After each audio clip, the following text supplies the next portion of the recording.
Let's bring in Greg Daco. That's a good idea. He thinks this report wasn't just noisy and full of gaps, but that it shows a downwardly biased view of inflation. Greg, am I saying that correctly? What do you see here that jumps out to you? Yeah, that's absolutely right, Kelly. And I think Steve put it well. It was full of gaps for sure. It was very noisy. It was messy, but there was a downward bias. And this downward bias, to clarify what Steve was mentioning, is due to the BLS methodology when it comes to filling in cells for which it doesn't have data. And that's called the carry forward methodology. Simply put, if the BLS does not have a data point for the month of October, it uses the September data point. And that imparts downward bias to the inflation trajectory just right there. All right, Greg, I'm going to stop you because now you've opened the can of worms for me to actually ask you this question, okay? Here's the note from my friend Krishna Guha at Evercore ISI. It says, it looks as if the BLS put in a zero inflation in multiple categories for the roughly 1/3 of cities that are not surveyed each month, biasing the read lower. Are you confirming that, Greg?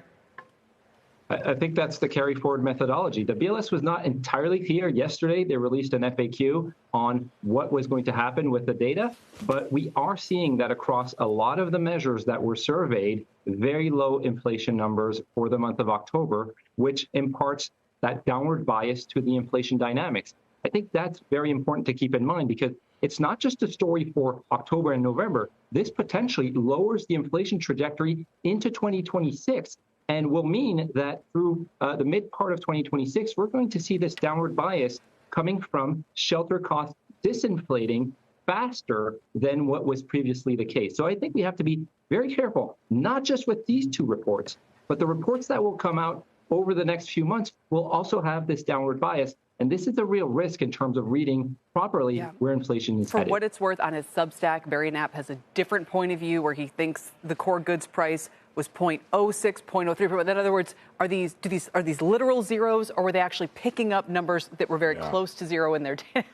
Yeah, I mean, I think we're going to get a lot of people clicking away if we go too down into the weeds of this report.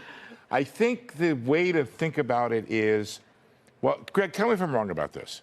I think that this is probably a report where it probably came in at or around the estimate of 3%. There's no reason to think that prices have accelerated and not a whole lot of reason to think they're falling, except over time, the OER, the homeowner's rent, will offer a downward bias to the number. That's one reason why I wanted to quickly raise this with both of you, even though it's a mega topic. Let's show we have Diane Swank made this tweet earlier that caught my eye because lurking behind all of this is this larger question about a productivity boom.